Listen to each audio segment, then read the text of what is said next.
vol noir des corbeaux sur nos plaines. Ami, entends-tu ces cris sourds du pays qu'on enchaîne?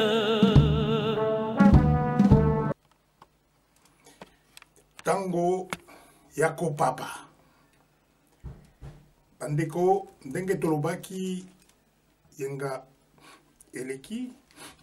tokokutana na yenga oyo yango wana lelo tokutani lisusu pona koloba makambo kokanisa pe makambo elekaki na oyo mosusu ba information mosusu oyo toza nango tosi tolobi wana tokorepete na tango nyonso rôle ya soldat na policier congolais eza ndenge nini soki soldat akoti na mampinga akotaka ye moko akoki kokota mpo na groupe te na mampinga mutu akosangaje mpo na mboka na ye akoti mpo na kodefendre mboka oyo biloko toza komona mikolo oyo baza kokende kozwa bagroupe bato baza bacriminel baboma batu bake kotsango na mampinga. Mampinga ekomi poubelle pour muto oli akende na prison.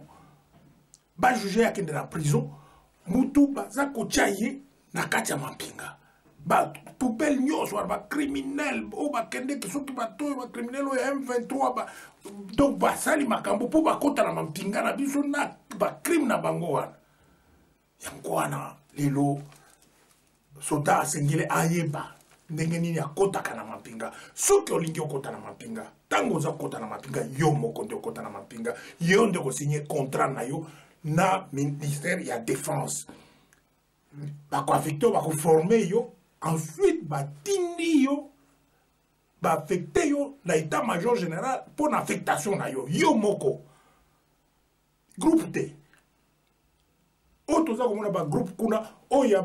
soki batuti wana bainfiltre wana bavandi kuna balingi kokende esika moko te esalamaka ndenge wana te toki kokontinue na biloko ya ndenge wana te yango wana soldat congolais mpo na respectabilité na mosala ya mampinga eza mosala ya lokumu eza mosala ya dignité eza mosala ya pambapamba boye te batia n'importe qui akende kosala n'importe quoi te il faut koyeba yango bino basoldat bino ba rôle na bino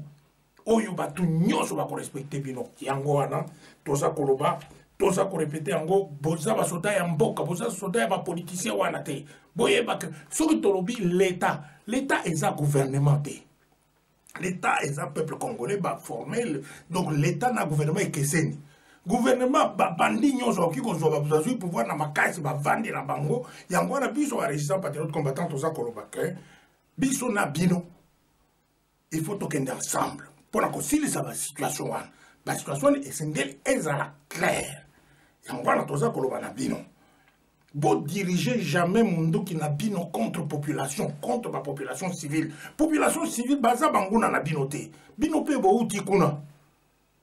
oyo bato baza koyebisa bino bake kuna oyo bapoliticien baza kosala biloko wana kolanda bango te soki moto ayebi so alobi kamata munduki tire na population zwa ye tia ye wana beta ye munduki article 63 na article 64 ya constitution epesi eloko wana epesi ordre wana epesi biso eloko po donc toza na titre wana en tant que peuple ya kosala likambo wana yango wana alors ndenge toza tolobaki na fois de na yengele eleki tolobaki mpona makambo na bino ya lifuti wana lokola motuna mosusu eyaki mpona yango tokosala yango na suka yango wana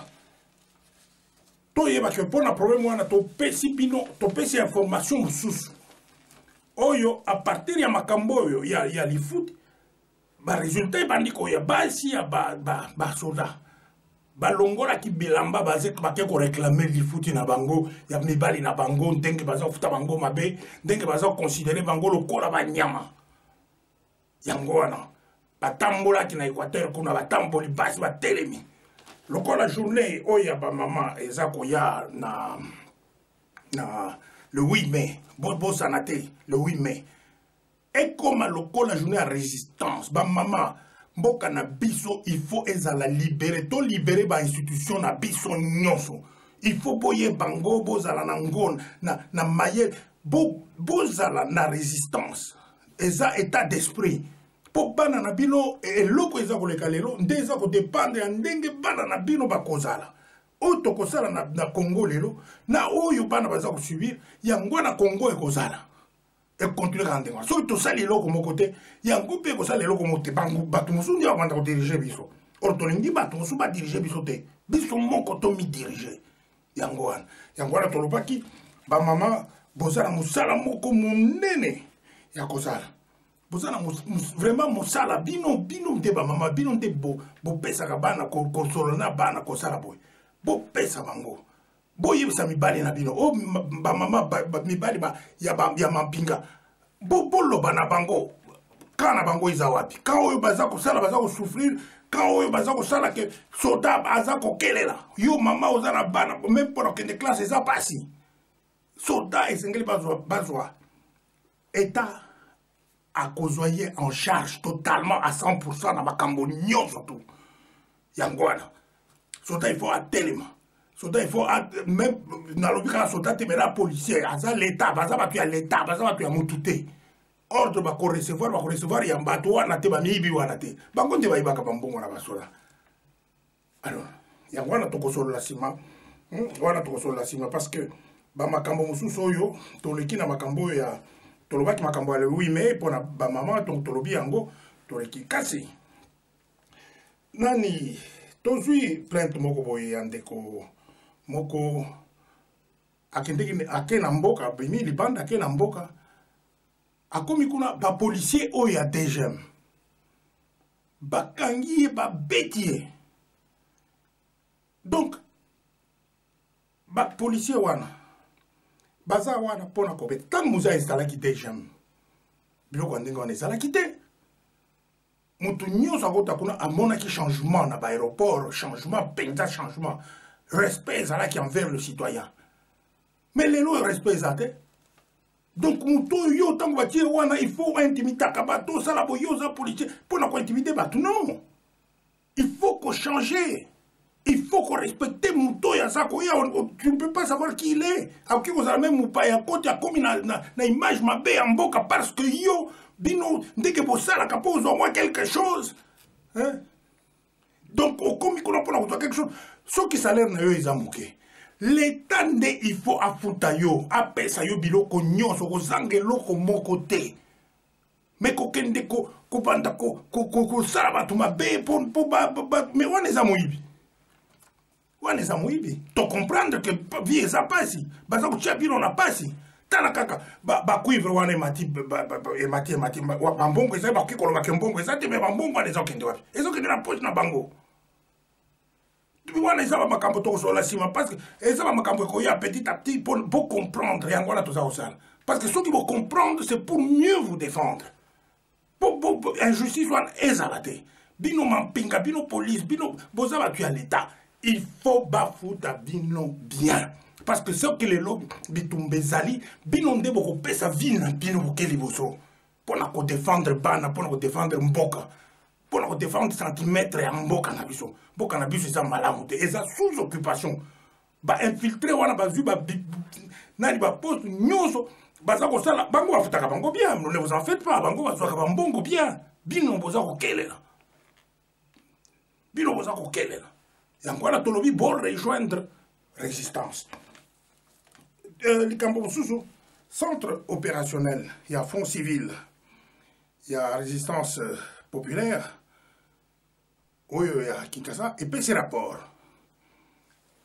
rapport moko elobi mpona ndenge tolobi les résistants patriotes combattants sont des résistants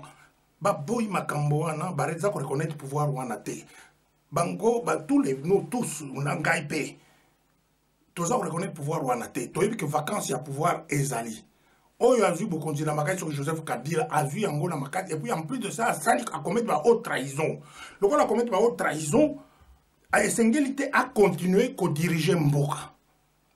donc yango wana biso barésistant toza korésiste na makambo nyonso wana oyo baza kodirige biso na libanda na bato mosusu baaventurier moko boye baza koloba ke bango nde baza kodirige basalaka biso donc totikala kaka ndenge wana dans 20 ans soki tokontinue totikala kaka ndenge wana alors biloko wana nyonso ifo esila il faut sikoyo koyeba ambassadeur soi-disant ambassadeur oyo azali na Paris Christian il est ka à Toki nano atoki te mais atoki nde kombo na ye alors ake kosala aza kosala donc asala eza alete bapesi mais toza na ye donc aza koprépare bacoup contre barésistant patriote combattant oyo baza na France aza koengage à rencontrer soi-disant bafaux combattants pour na kopesa bango bamission moko ya déstabilisation ya baorganisation ya résistance awa alors toza kolanda makambo wana euti kuna na centre opérationnel ya front civil eza koya donc eza continuer baza kosala bainvestigation mpona koyeba nini et puis en plus de ça eza kokende kojouer na bambila de temps en temps oyo awa mpona kosala mpona komeka kosala mabe nayebi te ndenge nini mais eza komonte eloko ya ndenge wana mais biso toza na alerte il faut kozala na alerte makasi parce que bato wana ntango baza kosala mboka na biso baza koadmire yango balingi basala biso totikalaka ndenge wana mais tokotikala ndenge wana te changement il faut esalama mais changement wana motu moko ya libanda okoki kopesa eza kaka biso moko nde tokosala changement wana to maîtriser changement wana tokende na balaba tokende ndenge nalobi nasi nalobi tokapture motu wana ye nde porte oyo bato mosusu mibabe wana eza kokotela azwi banani nyonso na makasi yango wana nalobi il faut tokeba tosala attention na makambo oyo eza koleka chaque jour tokopesa bainformation ya mibale ya centre opérationnel apesi alerte mosusu mpo na likambo eza koleka na Nord Kivu place colonel Ndala lelo à titre posthume général Ndala babomaki ye toyokaki mikolo elekaki que général Baouma ariskaki vi na ye balingaki baboma ye donc oyo colonel chez moi bazalaki na ye azokaki kaka na nzela wana batake bango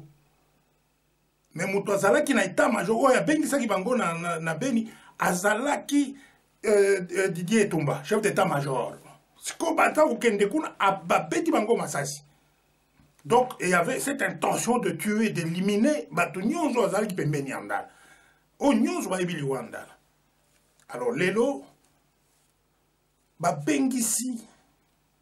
général Baouma, na commandant, il y a région militaire, il y a Nord Kivu, na colonel Chimwani,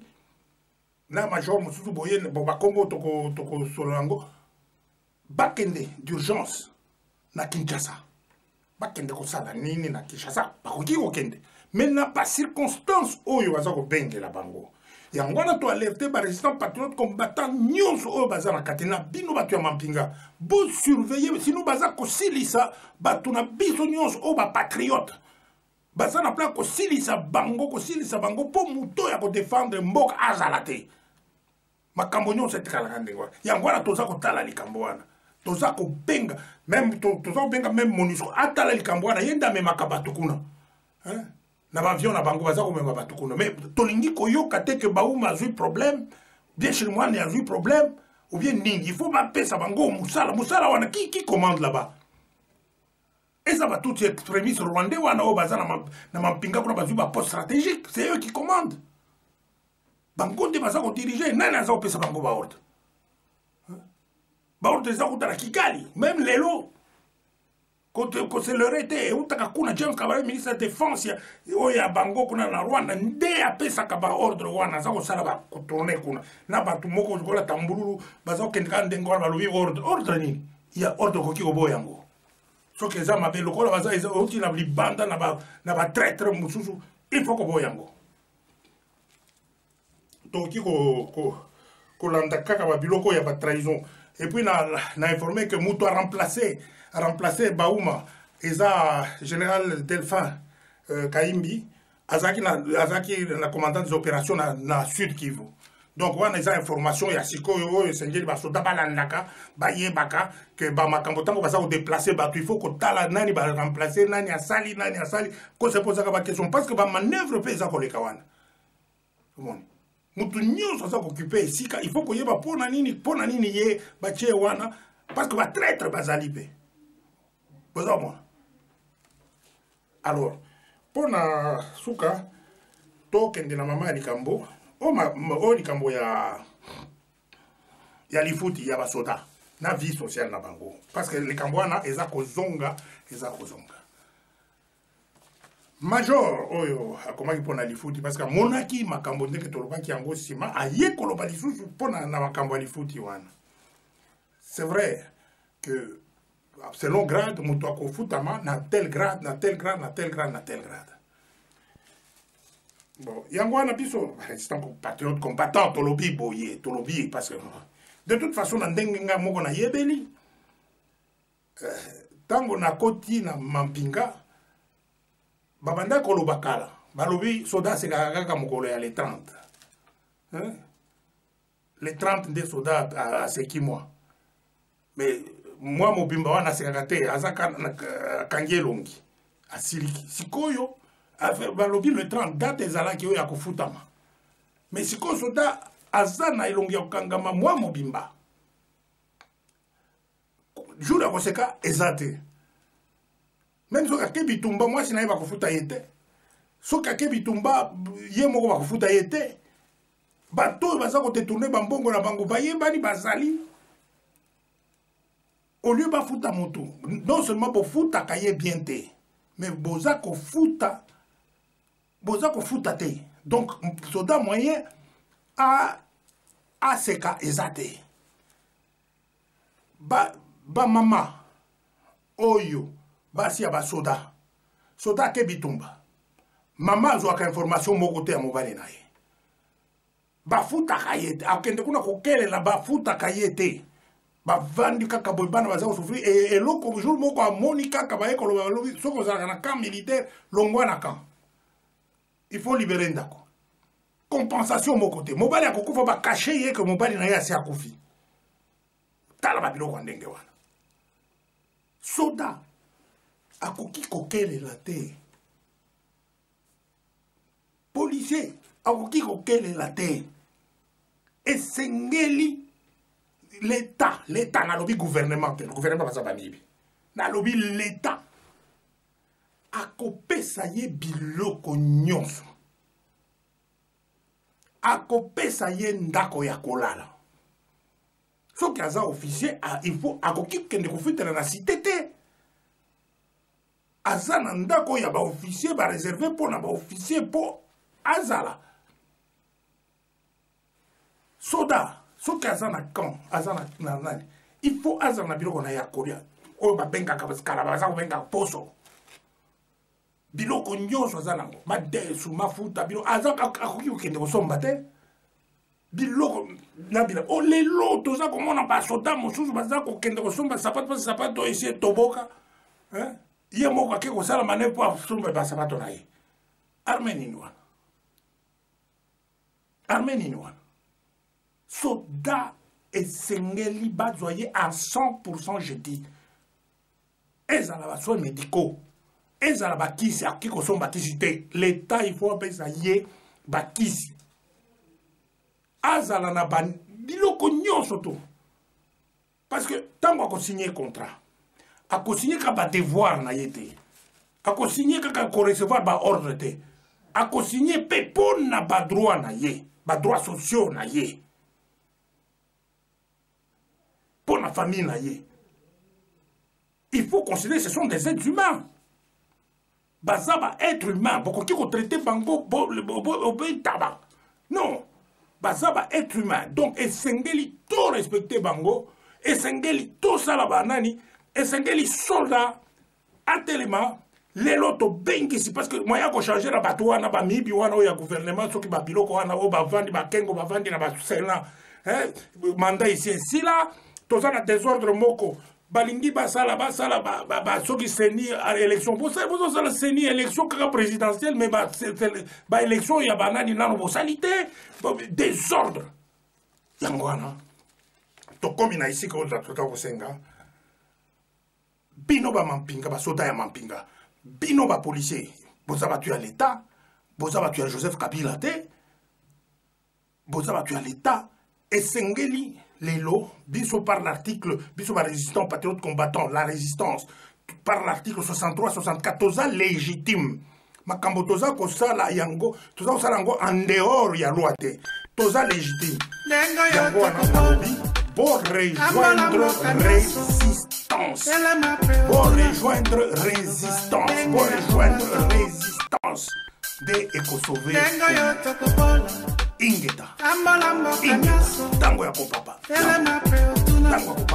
yango ingeta lengo yo tokobola tambolambo kanyaso telema preotuna makoloba tenge ya kombato lengo yo tokobola tambolambo kanyaso telema preotuna makoloba tenge ya kombato lengo yo tokobola tambolambo kanyaso telema preotuna makoloba tenge ya kombato